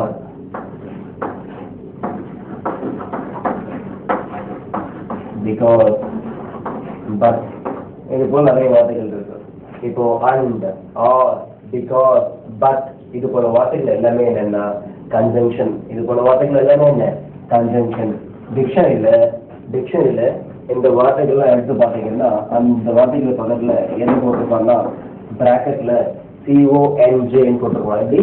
CONJ அப்படின்னு போட்டிருப்பான். அப்ப CONJ அப்படின்னா என்ன? இந்த கன்ஜங்ஷனுடைய சுருக்கம். கன்ஜங்ஷனுடைய சுருக்கம் என்ன? இதான். அப்போ and, or, because, but இந்த வார்த்தைகள் எடுத்து டிக்ஷன்ல பாத்தீங்கன்னா அதுக்கு பக்கத்துல CONJ அப்படின்னு சொல்லிட்டு சுருக்கமா இது பண்ண போட்டிருப்பான். அப்ப என்ன அர்த்தம்னா இதெல்லாம் கன்ஜங்ஷன் அப்படின்னு அர்த்தம். சரி, இப்போ இந்த வார்த்தைகள் இருக்குல்ல, இன்னும் பல வார்த்தைகள் இருக்கு, இது போல இன்னும் பல வார்த்தைகள் இருக்கு. அது எல்லாமே உங்களுக்கு கிளாஸ்ல நடத்த போறேன். இப்போ இந்த அந்த பிகாஸ் பட் இதெல்லாம் நீங்க என்னன்னா ஏறக்குறைய அடிக்கடி கேள்விப்படுற வார்த்தைகள், ஏறக்குறைய அடிக்கடி கேள்விப்படுற வார்த்தைகள். இப்போ இந்த கன்ஜங்ஷன் இதெல்லாம் வந்து எங்க வரும், இதெல்லாம் எங்க வரும் அப்படின்னு சொன்னா, இந்த பேரறிஞர் அண்ணா இருந்தார் இல்லையா, பேரறிஞர் அண்ணாதுரை இருந்தார் இல்லையா, அவர் பாத்தீங்கன்னா ஒரு முறை அமெரிக்கா போயிருந்தார். அப்ப அமெரிக்கால இவருடைய இங்கிலீஷ் நாலேஜை டெஸ்ட் பண்றதுக்காக இந்த பிகாஸ் இந்த வார்த்தை இருக்கு இல்லையா, இந்த வார்த்தையை வச்சு அவர் கேள்வி கேட்டாங்க. இந்த பிகாஸ் இந்த வார்த்தையை வச்சு ஒரு கேள்வி கேட்டாங்க. என்ன கேட்டாங்கன்னா, இந்த பிகாஸ்ன்ற வார்த்தையை, அதாவது அமெரிக்கன்ஸ் என்ன பண்ணாங்க, அண்ணாதுரை கிட்ட வந்து சொல்றாங்க, இந்த பிகாஸ்ன்ற வார்த்தையை 3 முறை பயன்படுத்தி, அதாவது ஒரே வாக்கியத்துல 3 முறை இதை பயன்படுத்தி ஒரு வாக்கியம் சொல்லுங்க. எப்படி? ஒரே வாக்கியத்துல இந்த பிகாஸ்ன்ற வார்த்தையை 3 முறை பயன்படுத்தணும், நடுவில் எங்கேயும் புள்ளி இருக்கக்கூடாது, நடுவில் எங்கேயும் ஃபுல் ஸ்டாப் இருக்கக்கூடாது, ஒரே வாக்கியத்துல இந்த 3 பிகாஸ் போட முடியுமா அப்படின்னு கேட்டாங்க. அதுக்கு அவரே என்ன சொன்னாரு, முடியும்னு சொல்லிட்டு அந்த வாக்கியம் சொன்னாரு. அது என்னன்னு சொல்றேன் இப்போ. அதாவது because does not come at the end of the sentence because of the conjunction அப்படின்னு. எப்படி? Because does not come at the end of the sentence because the conjunction. நீங்க பாருங்க, இந்த வாக்கியத்துல 3 பிகாஸ் வந்திருக்கு. சரி, இந்த வாக்கியத்துல அர்த்தம் என்ன அப்படின்னா, ஏனென்றால் என்ற வார்த்தை வாக்கியத்தின் இறுதியில் வராது. ஏனென்றால் ஒரு இடைச்சொல். அப்போ இந்த ஏனென்றால் என்ற வார்த்தை பார்த்தீங்களா 3 முறை வருதா, ஏனென்றால். இப்போ இது என்ன தெரியுதுன்னு சொன்னா, ஏனென்றால் என்ற வார்த்தை வாக்கியத்தின் இறுதியில் வராது. ஏனென்றால் ஒரு இடைச்சொல். அதான் எழுதிருக்கும் பாருங்க, இடைச்சொல். அதாவது பிகாஸ் என்ற வார்த்தை ஒரு கன்ஜங்ஷன். அந்த கன்ஜங்ஷன் எப்பொழுதும் வாக்கியத்தின் இறுதியில் வராது. அதான் இந்த பாயிண்டே சொல்லுது. என்ன இந்த விஷயமே பாத்தீங்கன்னா பாருங்க, அவர் சொல்றதுலயே ஒரு விஷயம் நமக்கு தெரிஞ்சு போதும். அதாவது பிகாஸ் இந்த வார்த்தை சென்டென்ஸ்லயே கடைசியில வராது. அப்போ என்ன தெரியுது அப்படின்னா, இந்த இடைச்சொல் கன்ஜங்ஷன் வாக்கியத்தினுடைய இறுதியில வராது. சரி, இப்போ இந்த கன்ஜங்ஷனை பத்தி இன்னும் சொல்லணும் அப்படின்னா, இன்னொன்று, இப்போ உங்க 10th ஸ்டாண்டர்ட்ல இங்கிலீஷ் செகண்ட் பேப்பர் இருக்கு இல்லையா, இங்கிலீஷ் செகண்ட் பேப்பர்ல கண்டிப்பா இது போல கன்ஜங்ஷன் ஏதாவது கொடுத்து உங்களை எழுத சொல்லுவான். என்ன சொல்லுவான்? கன்ஜங்ஷன் ஏதாவது கொடுத்து உங்களை எழுத சொல்லுவான். அதாவது not only but also, unless இது கொடுத்து எழுத சொல்லுவான், இஃப் கொடுத்து எழுத சொல்லுவான். இது போல பல கன்ஜங்ஷன் கொடுத்து உங்களை எழுத சொல்லுவான். இப்ப நீங்க இதை நல்லா கவனிச்சுன்னு வச்சுக்கோங்களேன், 10th +2 டிகிரியில கூட நினைக்கிறேன், டிகிரியில கூட இங்கிலீஷ் கொஸ்டின் பேப்பர்ல இதை பத்தி கேள்வி கேட்பான். இதை நீங்க கவனிச்சுக்கா கண்டிப்பா மார்க்ஸ் ஸ்கோர் பண்ண முடியும், அதை வச்சு பாஸும் பண்ண முடியும். சரி, இப்போ இந்த கன்ஜங்ஷன் கன்ஜங்ஷன்ன்றது என்ன? வார்த்தைகளை இணைக்கும். இதனுடைய வேலை என்ன? வார்த்தைகளை இணைக்கும் அல்லது வாக்கியங்களை இணைக்கும். ஒண்ணு வார்த்தைகளை இணைக்கும் அல்லது வாக்கியங்களை இணைக்கும். இதான் என்னுடைய வேலை. இப்போ கன்வென்ஷனா என்ன ஏதுன்னு பார்த்து எக்ஸாம்பிள்ஸ் இல்லையே, பிகாஸ் இன்னும் நிறைய இருக்கு. இதெல்லாம் 1 by 1 நான் எழுதி போடுறேன், கவனிங்க. ரொம்ப ஈஸி தான். என்ன 1 by 1 எழுதி போடுறேன், கவனிங்க. ரொம்ப ஈஸி தான். ஓகே, நீங்க கவனிங்க. The word that joins 2 words or 2 sentences together is called conjunction. அதாவது எந்த வார்த்தை 2 வார்த்தைகளையோ அல்லது வாக்கியங்களையோ இணைக்கிறதோ அது கன்ஜங்ஷன் எனப்படும், அல்லது அது இடைச்சொல் எனப்படும். அதான் இங்க இருக்கு இங்கிலீஷ்ல. இப்போ இதுக்கு எக்ஸாம்பிள் 2 வார்த்தைகளை எப்படி இணைக்குதுன்றதுக்கும் இப்ப நான் வரப்போற எக்ஸாம்பிள்ஸ் கொடுக்க போறேன். 2 வார்த்தைகளை எப்படி இணைக்குதுன்றதும் வரப்போற எக்ஸாம்பிள்ல கொடுக்க போறேன். இரண்டு வாக்கியங்களை எப்படி இணைக்குதுன்றதையும் வரப்போற எக்ஸாம்பிள்ஸ்ல கொடுக்க போறேன். இன்னொன்னு இந்த கன்ஜங்ஷன் எல்லாமே வாக்கியத்தின் இறுதியில வராது. கவனிச்சுட்டே வாங்க, எல்லா எக்ஸாம்பிளும் வராது. சரி, ஃபர்ஸ்ட் இதை பாருங்க. ஆல்தோ, இந்த ஆல்தோன்ற வேர்டு என்ன அப்படின்னா கன்ஜங்ஷன். இந்த ஆல்தோன்ற வேர்டை டிக்ஷனரி எடுத்து பார்த்தீங்கன்னா இந்த வார்த்தைக்கு பக்கத்துல CONJ அப்படின்னு போட்டிருப்பான். என்ன போட்டிருப்பான்? CONJ அப்படின்னு இது கூட போட்டிருப்பான். அப்போ CONJ நான் கன்ஜங்ஷன் ஃபர்ஸ்டே உங்களுக்கு சொல்லியிருக்கேன். அப்ப இது என்ன கன்ஜங்ஷன்? அதாவது டிக்ஷனரி என்ன மீனிங் போட்டிருப்பாங்கன்னா இருந்த போதிலும், இருப்பினும் அப்படின்ற மீனிங் போட்டிருப்பான். பாருங்க, although it is too late I allow you. ஆக்சுவலா பாத்தீங்க இது எப்ப இந்த மாதிரி பேசுவோம் அப்படின்னா, அதாவது நீங்க எக்ஸாம் 9:30க்கு ஆரம்பிக்குது, பரீட்சை 9:30க்கு ஆரம்பிக்குது. நீங்க எக்ஸாம் ஹாலுக்குள்ள 10:30க்கு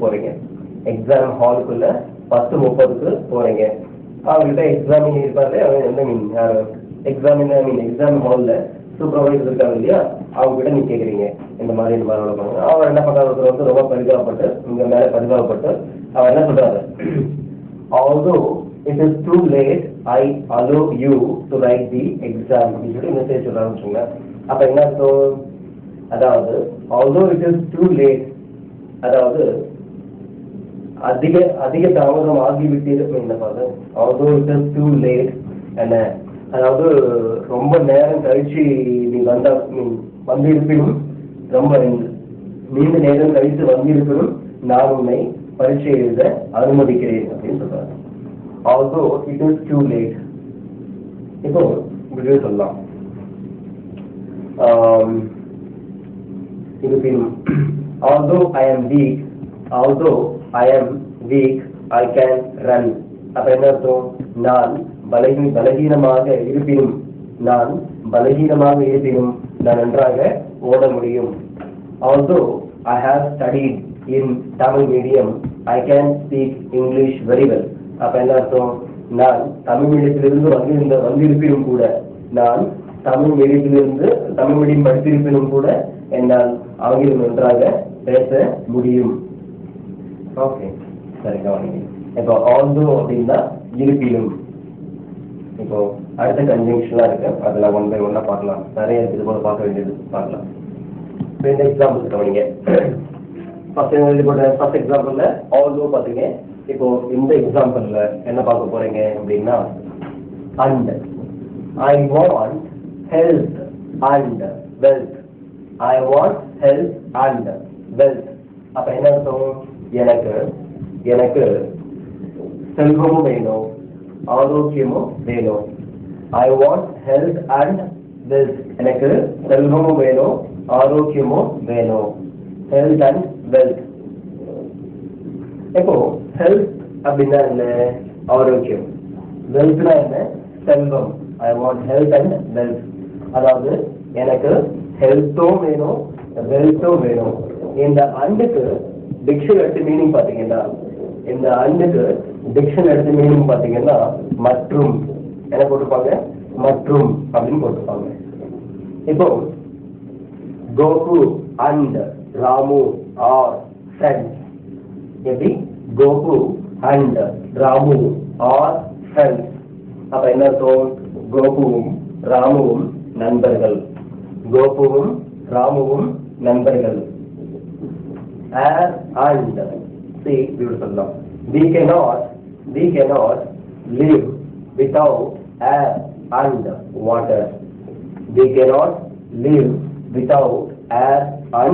water.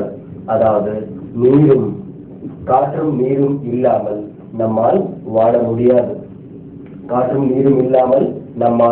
முடியாது. Air and water, காற்றும் நீரும். அதே அந்த அண்டன்ற வார்த்தை இருக்குல்ல, இந்த அண்டன்ற வார்த்தை இன்னொரு பயன்படுத்துற விதம் ஒண்ணு இருக்கு, அது கவனிங்க. அதாவது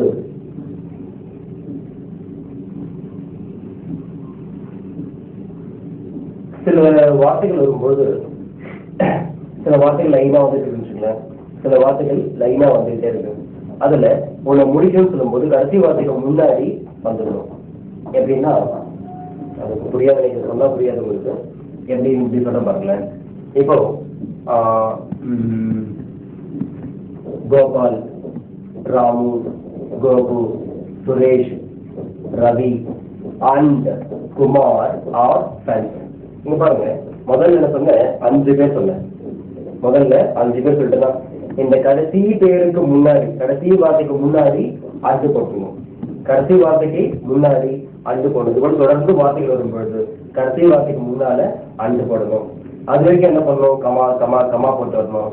கடைசி வார்த்தைக்கு முன்னாடி என்ன பண்ணணும், அண்டு போட்டு முடிச்சிடணும். இதை முடிக்கிறதுக்கு முன்னாடி எழுதி காமிக்கிறாத கவனிங்க. அடுத்தது இந்த ஆஸ்ன்ற வார்த்தை இருக்கு இல்லையா, ஆஸ் அப்படின்னா இது சில இடங்கள்ல அதாவது இடத்துக்கு ஏற்ற மாதிரி மீனிங் வரும். ஆங்கில வார்த்தைகளுக்கு இடத்துக்கு ஏற்ற மாதிரி மீனிங் மாறும்னு சொல்லியிருக்கேன். இப்ப ஆஸ்ன்ற வார்த்தை பாத்தீங்கன்னா இங்க என்ன வரும், ஆஸ் டுடே இஸ் சண்டே, அதாவது as today is Sunday the bank is close, அதாவது இன்று ஞாயிற்றுக்கிழமையாக இருப்பதால். அப்ப இங்க ஆஸ்க்கு என்ன மீனிங், இருப்பதால், இன்று ஞாயிற்றுக்கிழமையாக இருப்பதால் வங்கி மூடி இருக்கிறது.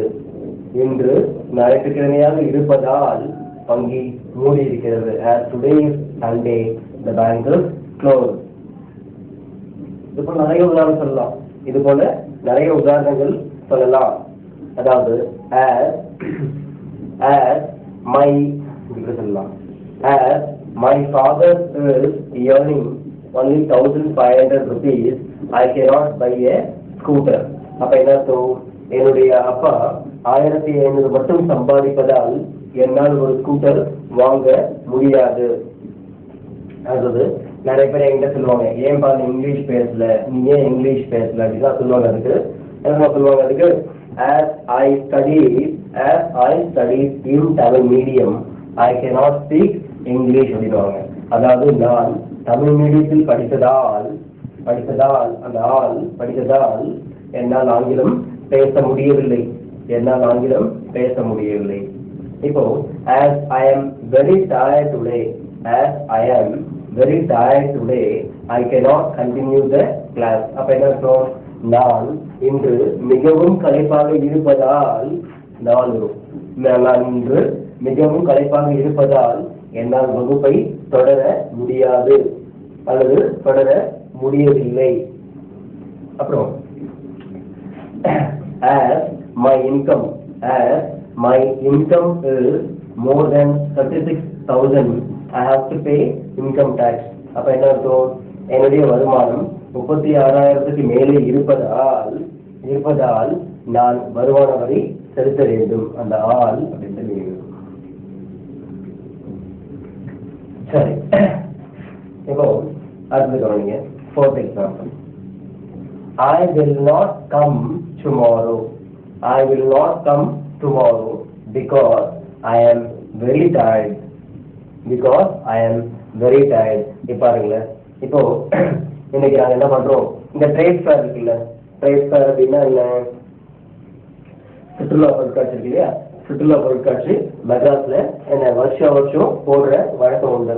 நான் சுற்றுலா பொருட்காட்சி என்ன பண்றேன், எல்லாம் ஃபுல்லா சுத்தி ஒரு பாதி நாள் இல்லை சுற்றுலா பொருட்காட்சியை சுத்தி பார்க்கறதுலே செலவழிச்சிடுறேன். உங்களுக்கு தெரியும், பொருட்காட்சி சுத்தி போட்டோம் அப்படின்னு சொன்னா எவ்வளவு டயர்டா இருக்கும் அப்படின்னு சொல்லிட்டு. அப்புறம் ஃப்ரெண்டு கிட்ட நான் வீட்டுக்கு வந்து இருக்கும்போது என்ன சொல்றேன், ஃப்ரெண்டு கிட்ட என்ன, I will not come tomorrow. அவன் சொல்றான், நாளைக்கு கிரிக்கெட் மேட்ச் இருக்கு வந்து நீதான் விளையாடணும் அப்படின்னு சொல்றான். அதுக்கு நான் என்ன சொல்றேன், I will not come tomorrow because I am very tired. நான் நாளைக்கு வரமாட்டேன், ஏனென்றால் நான் மிகவும் களைப்பாக இருக்கிறேன். ஓகே, இந்த புரிய நினைக்கிறேன். பிகாஸ் என்ன, ஏனென்றால். இப்ப இன்னும் நிறைய எக்ஸாம்பிள் சொல்லலாம். இப்ப நான் கேட்கிறேன்,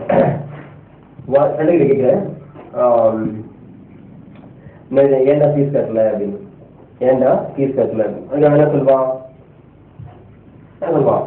ஏன்னா பிகாஸ் இல்லை ஒன்றும் வச்சுங்களேன். why did you not come yesterday? எப்படி கேட்குறீங்க ஃப்ரெண்டு கிட்ட? why did you not come yesterday? நீ நேற்று ஏன் வரவில்லை?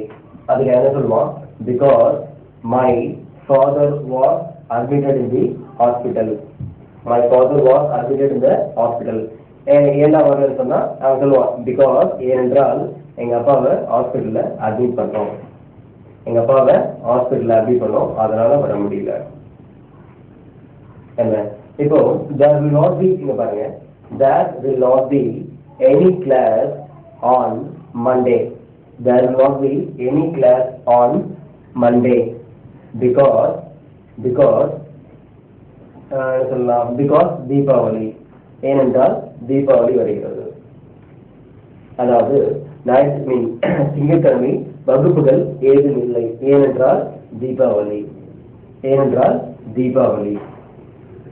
ஓகே, அது போல பிகாஸ் அப்படின்னா என்ன ஒரு மின்ன மீனிங் வரும்னா ஏனென்றால், இப்படி ஏனென்றால் மீனிங் வரும் கவனி. அப்புறம் இந்த அண்டு இருக்கு இல்லையா, எக்ஸாம்பிள் சொல்றேன்னு சொன்னாங்கன்னா கவனிங்க.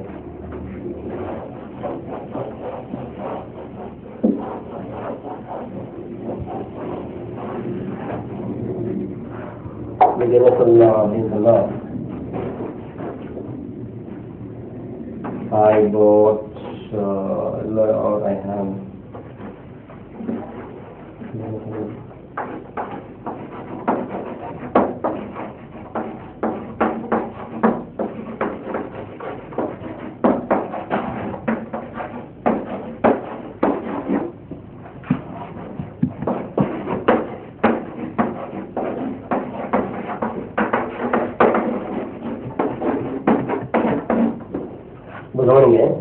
உங்ககிட்ட இது போல பாருங்க, வார்த்தைகள் தொடர்ந்து வரும்பொழுது Ram, Gopu, Somu, Velu and Babu are friends. பாருங்க வார்த்தைகள் தொடர்ந்து வருதா, வந்துட்டே இருக்கா. இப்போ கடைசி வார்த்தை, கடைசி பேர் எது? பாபு. கடைசி பேர் என்ன? பாபு. இதுக்கு முன்னாடி அண்டு போடணும். அதாவது நீங்க இதோட ஸ்டாப் பண்றீங்கன்னு, இதோட நிறுத்த போறீங்கன்னா இந்த கடைசி வார்த்தைக்கு முன்னாடி அண்டு போட்டு ஸ்டாப் பண்ணிட்டு அதுக்கப்புறம் நீங்க சொல்ல வேண்டியது சொல்லணும். இதே போல I bought a TV, a fridge, a washing machine, a fan, a car and a scooter. இப்போ கடைசி வார்த்தை என்ன? ஸ்கூட்டர். அதுக்கு முன்னாடி ஓகே. இப்போ இன்னும் சில எக்ஸாம்பிள் எழுதி போறேன், அதையும் கவனிங்க. As example, I know both Hindi and English. I know both Hindi and English. இங்கே both அப்படின்னா இங்க என்ன அர்த்தம் அப்படின்னா இரண்டும். bothனா இரண்டும், அதாவது எனக்கு இரண்டும் ஹிந்தியும் தெரியும் ஆங்கிலமும் தெரியும். I know both Hindi and English. எனக்கு ரெண்டும் ஹிந்தியும் தெரியும் இங்கிலீஷும் தெரியும். அப்போ ஃப்ரெண்டு கிட்ட போய் கேட்குறேன், டே உனக்கு என்னடா வேணும்? கடைக்கு ஹோட்டலுக்கு கூட்டு போயிட்டு அவங்க என்ன கேட்குறேன், காஃபி வேணுமா டீ வேணுமா அப்படின்னு. அவன் என்ன சொல்றான், I want both coffee and tea. எனக்கு ரெண்டும், காஃபியும் வேணும் டீயும் வேணும். அடுத்தது இப்போ இல்லை டிக்கெட் கேட்கலாம், உனக்கு what do you want அப்படின்னு கேட்கணும்னு வச்சுக்கலாம். அதுக்கு என்ன சொல்றான், I want both education and money. I want both education and money. எனக்கு ரெண்டும், பணமும் வேணும் படிப்பும் வேணும். ஓகே, இது போல வந்து both அப்படின்னா என்ன? இரண்டும். bothனா இரண்டும் அப்படின்னு இருக்கும். we have both car and scooter. அப்ப என்ன அர்த்தம்? எங்க வீட்டுல ரெண்டும், காரும் இருக்கு ஸ்கூட்டரும் இருக்கு. ஸோ போத்னா என்ன? இரண்டும் அப்படின்ற அர்த்தம். சரி, இப்போ இப்படியும் சொல்லலாம், both today and tomorrow are holidays. both today and tomorrow are holidays. ரெண்டும், இன்னைக்கும் நாளைக்கும் 2 நாள் லீவு. சரி, இப்போ இது கவனிங்க. I can sing but I can't dance. I can sing but I can't dance. அப்ப என்ன அர்த்தம்? நான் பாட முடியும், பட் தெரியும்ல, நிறைய பேர் பட்டை யூஸ் பண்ணி பேசுவோம். ஆனால் பட் என்ன அர்த்தம்? ஆனால் அப்படின்னு அர்த்தம். இப்போ இந்த பட்டுனா ஆனால் அப்படின்னு பாத்தீங்க. சரி, ஆனால் நிறைய பேர் பேசி கேள்விப்பட்டிருக்கீங்களா? பட்டானால் அப்படின்வாங்க. என்ன சொல்லுவாங்க? பட்டானா. பட்டானா ஒரு கண்டிஷன் அப்படின்வாங்க. என்ன பட்டுனால என்ன? ஆனால் தான், ஆனால் பட்டு தான். சரி, இப்போ இந்த பட்டுன்ற வார்த்தை பட் ஆனால் அப்படின்றாங்க. இதே போல இன்னும் சில வார்த்தைகள் அந்த மாதிரி யூஸ் பண்றாங்க. அதாவது கண்ணாடி கிளாஸ்ன்றாங்க, கண்ணாடி கிளாஸ்ன்றாங்க. அது தப்பு. அந்த மாதிரி சொல்றாங்க. அவங்களே படிச்சவங்க இந்த மாதிரி பேசுறாங்கன்னு சொல்லல. படிச்சவங்க பாத்தீங்கன்னா பட் அவங்க யூஸ் பண்றாங்க. இப்ப நீங்க எல்லாம் என்ன பண்றீங்க? கொஞ்சம் கொஞ்சம் காலப்போக்கில் டக்குன்னு உங்களால மாத்திக்க முடியாது. ஏன்னா நீங்க ஆரம்பத்துல அதுல யூஸ் பண்றீங்க. இனிமேல் கொஞ்சம் விதமா அந்த மாதிரி பட்டானெல்லாம் அவாய்ட் பண்ணுங்க. சரி, அப்புறம் இன்னொரு வாட்ச் பண்ணி பார்த்துருக்கேன். இந்த அசால்ட்னு ஒரு வார்த்தை இருக்கு இங்கிலீஷ்ல அசால்ட்னு ஒரு வார்த்தை இருக்கு. சரியா? அந்த அசால்ட்ன்ற வார்த்தை இருக்கு. அந்த வார்த்தையை எல்லாருமே தப்பா பயன்படுத்துறாங்க. அசால்ட்ன்ற வார்த்தையை எப்படி எல்லாருமே தப்பா பயன்படுத்துறாங்க. உண்மையிலேயே அசால்ட்ன்ற வார்த்தைக்கு என்ன அர்த்தம் அப்படின்னா, அப்படின்னு சொன்னா தாக்கு அப்படின்னு அர்த்தம். உண்மையிலேயே அசால்ட்ன்ற வார்த்தைக்கு என்ன அர்த்தம்? தாக்கு அப்படின்னு அர்த்தம். இது பாருங்க,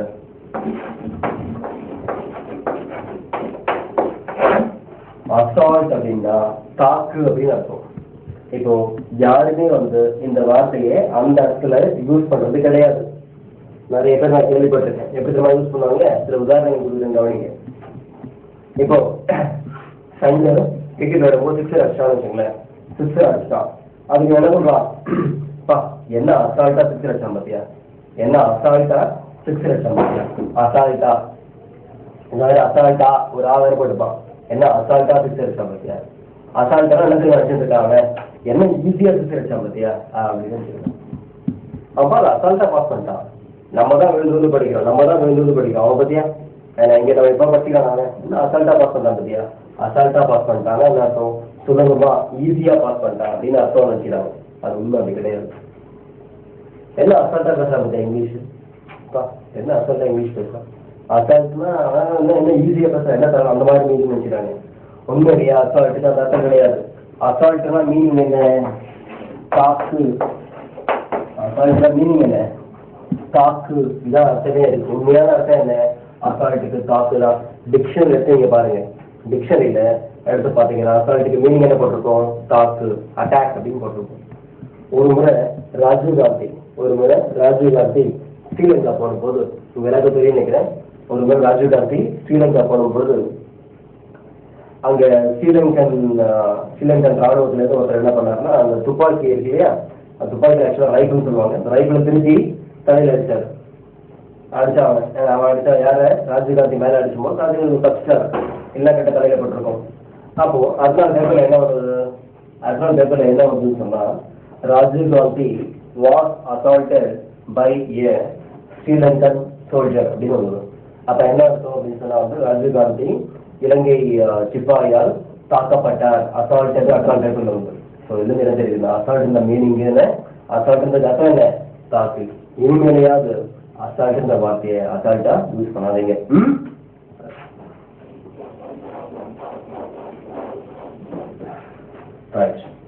இப்போ பட்டனா அர்த்தம் ஆனால் அப்படின்னு.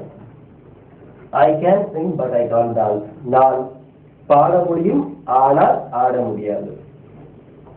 I can சொல்லலாம். ஓகே, I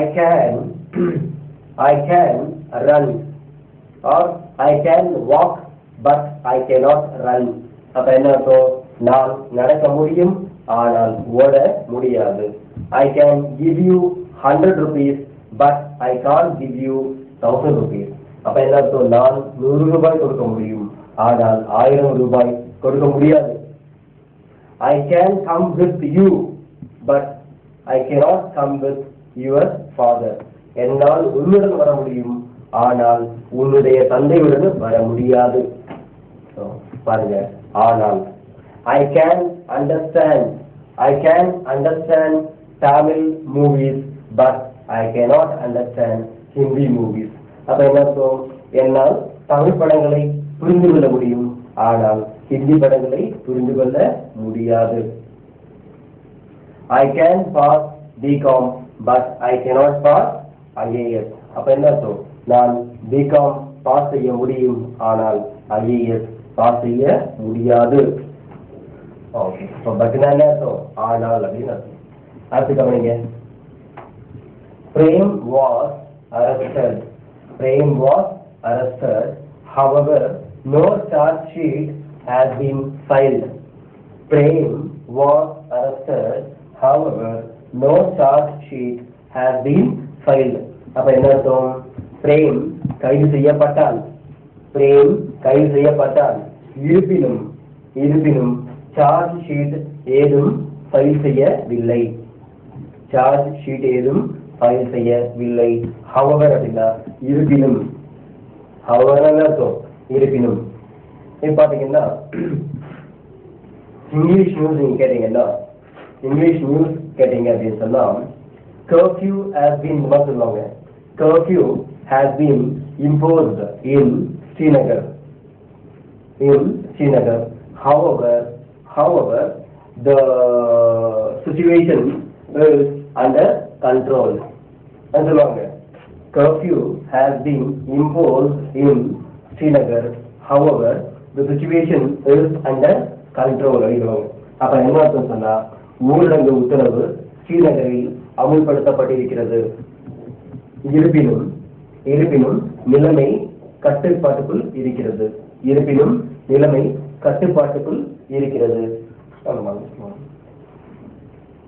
however அப்படின்னா இருப்பினும். மோஸ்ட்லி இந்த howeverன்ற வார்த்தை இல்ல, இந்த howeverன்ற வார்த்தையை எங்காவது ஒரு முறை தான் பார்க்க முடியும். இந்த howeverன்ற வார்த்தையை பார்க்க முடியும்.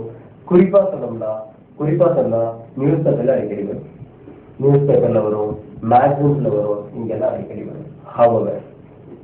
சரி, இப்போ அடுத்த எக்ஸாம்பிள் செய்ய போறேன், அதே கவனிங்க. 8th example. I want only you. எனக்கு நீதான் வேணும். I want only you. எனக்கு நீதான் வேணும். என்ன பண்றாரு?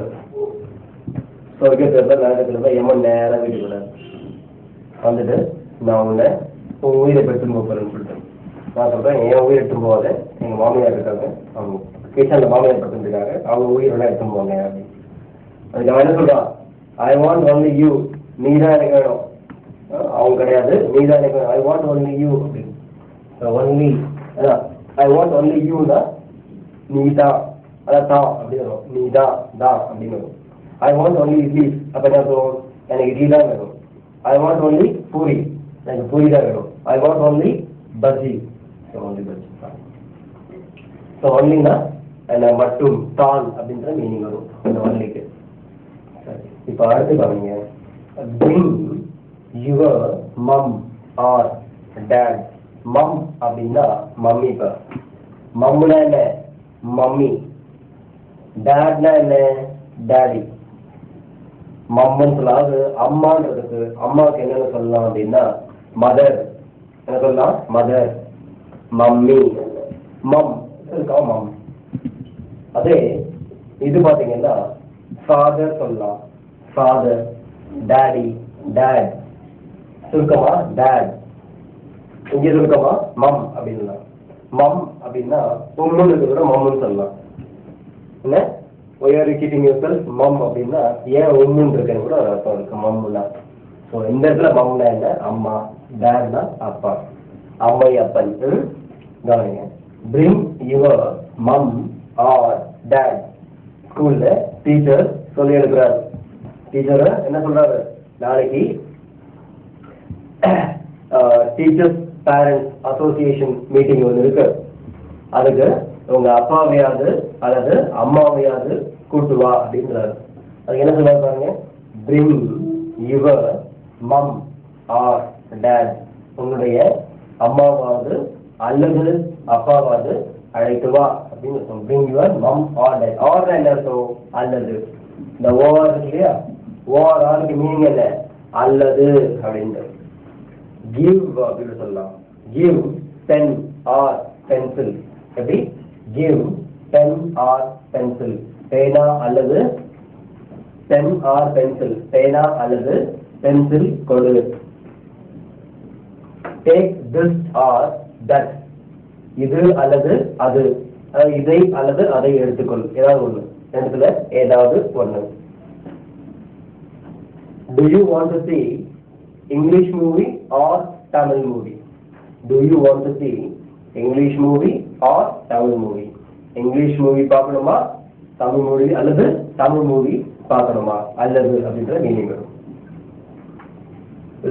இப்படி சொல்லலாம். Okay.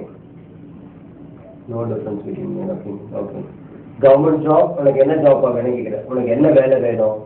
அது சொல்றாரு I want government job or private job. Government job அல்லது private job இருந்தா கூட ஓகே. அல்லதுன்றது தான் என்ன? இப்போ தாத்தா ஊருக்கு போனாரு. என்ன தாத்தா ஊருக்கு போனாரு? எப்போ வருவாரு? He will come tomorrow or day after tomorrow. He will come tomorrow or day after tomorrow. அவர் நாளைக்கு அல்லது நாளை மறுநாள் வருவார் அப்படின்னு அர்த்தம். ஸோ ஆர்க்கு என்ன மீனிங்? அல்லது. சரி, இப்போ அடுத்தது இதை பாருங்க. அடுத்தது யூ கம் ஹியர். அடுத்தது என்ன? You come here otherwise I come there. இப்போ you come here. You come here otherwise I come there. ஒழுங்கா நீங்க வந்துரு. இல்ல நான் வருவேன். You come here. நீங்க வா. இல்ல நான் வந்துருவேன். அங்க வந்து அப்புறம் எனக்கு எனக்கே தெரியாது என்ன பண்ணுவேன். என்ன you come here otherwise I come there. நீ இங்க வா. இல்ல நான் வந்துருவேன். இல்ல otherwise. Okay. So இப்படி சொல்லலாம்.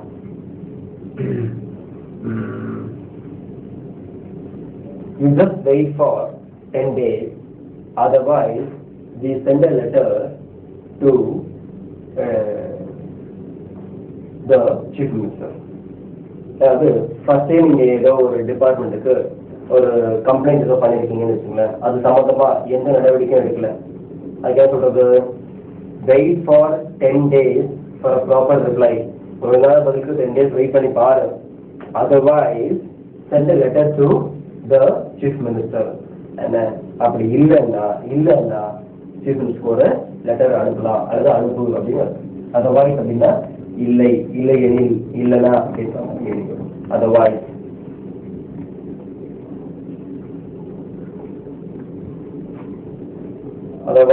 you feel tired. ஓகே இப்படி சொல்லலாம். Sleep at least 4 hours daily. Sleep at least 4 hours daily. Otherwise it will be a great problem for you. Sleep at least 4 hours daily. Otherwise it will be a great problem for you. அதாவது குறைந்தபட்சம் ஒரு நாளைக்கு 4 மணி நேரமாவது தூங்கு. அப்படி இல்லைன்னா பெரிய பிரச்சனைக்கு உள்ளாக அப்படின்னு அர்த்தம். அதர்வைஸ் இல்லைன்னா. கடைசியா you can speak well provided you practice daily. இங்க பாருங்க, இது ரொம்ப முக்கியமான விஷயம். அதாவது இப்ப நான் கிளாஸ்ல எடுக்கிறேன் இல்லையா, இந்த விஷயங்கள் எல்லாமே பாத்தீங்கன்னா இங்கிலீஷ் பேசுறது எப்படி, எழுதுறது எப்படி, படிக்கிறது எப்படி, இப்ப எல்லாம் கலந்துதான் இது. எல்லாமே கலந்துதான் இது. இப்போ சும்மா நீங்க அதாவது நான் கொடுத்தது, நான் உங்களுக்கு 10 நோட்ஸ் கொடுத்துருக்கேன், புக்கு கொடுத்துருக்கேன். அந்த புக்லயும் இந்த விஷயங்கள்லாம் இருக்கும். நீங்க என்ன சும்மா அந்த டிவியை மட்டும் பார்த்துட்டு வீட்டில் போய் உட்காந்துன்னா யூஸ் கிடையாது. நான் இப்ப என்னெல்லாம் நடத்தணும் நீங்க அதெல்லாம் கவனிச்சு வீட்டில் போயிட்டு அந்த புக்கை திறந்து என்ன நடத்தணும் அதை நீங்க படிக்கணும். வெறும் படிச்சா மட்டும் பத்தாது. இதெல்லாம் நீங்க கத்துக்க போகுது. இந்த கோர்ஸ்லாம் முடிச்ச பிறகு, இந்த கோர்ஸ் இருக்கு இல்லையா, இந்த கோர்ஸை முடிச்ச பிறகு நீங்க போயிட்டு சுயமா பிராக்டிஸ் பண்ணணும். சுயமா என்ன முயற்சி செஞ்சு பார்க்கணும். நீங்க சொந்தமா ஒரு வாக்கியம் அமைக்க முயற்சி செய்யணும். அது போல டெய்லி நீங்க பிராக்டிஸ் பண்ணாதான் நல்லா பேச முடியும். சும்மா ஏதோ வந்தோம் 2 மாசம் வந்தோம் அவர் சொல்லி கொடுத்தாரு நம்மளை கற்றுக்கிட்டோம் அப்படி போயிடக்கூடாது. அது யூஸ் கிடையாது. நீங்களும் டெய்லி பிராக்டிஸ் பண்ணணும். ப்ராக்டிஸ் பண்ணாதான் இங்கிலீஷ் நல்லா பேச முடியும். ப்ராக்டிஸ் பண்ணாதான் இங்கிலீஷ் நல்லா பேச முடியும். அதான் இங்க எழுதியிருக்கேன். You can speak well provided you practice daily. அதாவது நீ தினமும் பயிற்சி செய்தாலொழிய உன்னால் ஆங்கிலம் நன்றாக பேச முடியும். தினமும் பயிற்சி செய்தால் மட்டுமே. ப்ரொவைடர் கவனிங்க. இதே ப்ரொவைடர்ங்கிற வார்த்தையை உங்களுக்கு எக்ஸாம்ல கேட்பான். பயிற்சியில் என்ன கொடுப்பான்? ஒரு வாக்கியம் கொடுத்துட்டு அந்த வாக்கியத்துக்கு கடைசியில பிராக்கெட்ல ப்ரொவைடட் அப்படின்னு கொடுத்துரு. இந்த ப்ரொவைடட்ங்கிற வார்த்தையை யூஸ் பண்ணி இந்த வாக்கியத்தை எழுதுங்க. இதுக்கு 2 மார்க் அப்படின்வான். இது உங்களுக்கு தெரியலன்னு சொன்னா, இது உங்களுக்கு தெரியலன்னா யூ லூசிங் 2 மார்க்ஸ். தெரிஞ்சா 2 மார்க்ஸ் சுலபமா எடுக்கலாம். ஓகே கவனிங்க. இப்போ அடுத்த எக்ஸாம்பிள் எழுதி போடுறேன். அதையும் கவனிங்க. இப்போ அடுத்த எக்ஸாம்பிள் கவனிங்க. இது பாத்தீங்கன்னா சின்ஸ். இந்த சின்ஸ்ன்ற வார்த்தையும் பல இடங்களில் கேள்விப்பட்டிருப்பீங்க. சின்ஸ்ன்ற வார்த்தையும் கேள்விப்பட்டிருக்கீங்க. பல இடங்கள்ல சின்ஸ்ன்ற வார்த்தை கேள்விப்பட்டிருப்பீங்க. Since I am the eldest in the family, I have a lot of responsibilities. அப்ப என்ன அர்த்தம் சொன்னா, அதாவது நான் குடும்பத்தில் மூத்த பையனாக இருப்பதால், எப்படி நான் குடும்பத்தில் மூத்த பையனாக இருப்பதால் எனக்கு நிறைய பொறுப்புகள் இருக்கிறது. Since today is the last day,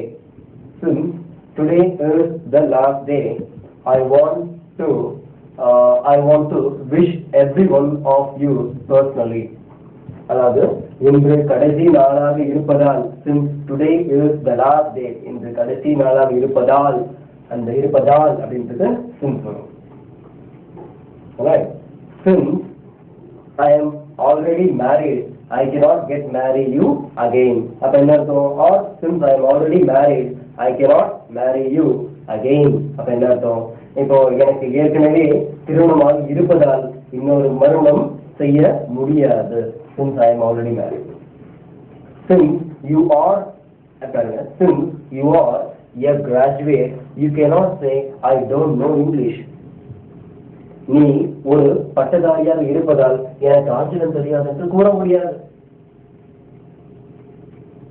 okay, சொல்லலாம். Since tomorrow is the first day of the movie. Since the movie is releasing tomorrow, we cannot get the ticket. அப்ப என்ன அர்த்தம்? அதாவது நாளை படம் ரிலீஸ் ஆக இருப்பதால் நாம் நாளை படம் பார்க்க முடியாது. Since you are very old, you cannot walk or run. You cannot work at all. அப்ப என்ன அர்த்தம்? நீ மிகவும் வயதாக இருப்பதால் உன்னால் எந்த வேலையும் செய்ய முடியாது. So please take rest. அப்போ since and all அப்படின்னு all. அடுத்தது I am better than you. Than இங்க பாத்தீங்கன்னா than, இந்த than எங்க பார்த்திருக்கீங்க அப்படின்னு சொன்னா டிகிரிஸ் ஆஃப் கம்பேரிசன், அதாவது அட்ஜெக்டிவ்ல டிகிரிஸ் ஆஃப் கம்பேரிசன் அப்படின்னு ஒரு டாபிக் எடுத்தோம். அதுல கம்பேரிட்டிவ் டிகிரியில இந்த than அப்படின்ற வார்த்தை யூஸ் பண்ணுவோம். THAN. இந்த வார்த்தைக்கு மீனிங் என்ன அப்படின்னு சொன்னா விட. இந்த வார்த்தைக்கு மீனிங் என்ன? விட அல்லது காட்டிலும் அப்படின்னு ஒரு அர்த்தம் இருக்கும். I am better than you அப்படின்னு சொன்னா நான் உன்னை காட்டிலும் பரவாயில்லை, அல்லது நான் உன்னை விட தேவையில்லை, அல்லது நான் உன்னை விட எவ்வளவு மேலு அப்படின்னு சொல்றாங்க. I am better than you. இங்க தானுக்கு மீனிங் என்னன்னா விட அல்லது காட்டிலும் அப்படின்ற அர்த்தம் உண்டு. சரி, அடுத்தது I know that you are a clever. அப்ப என்ன அர்த்தம்? நீ ஒரு புத்திசாலி என்று எனக்கு தெரியும். I know that you are a clever. இங்க தட்டுக்கு மீனிங் என்ன? என்று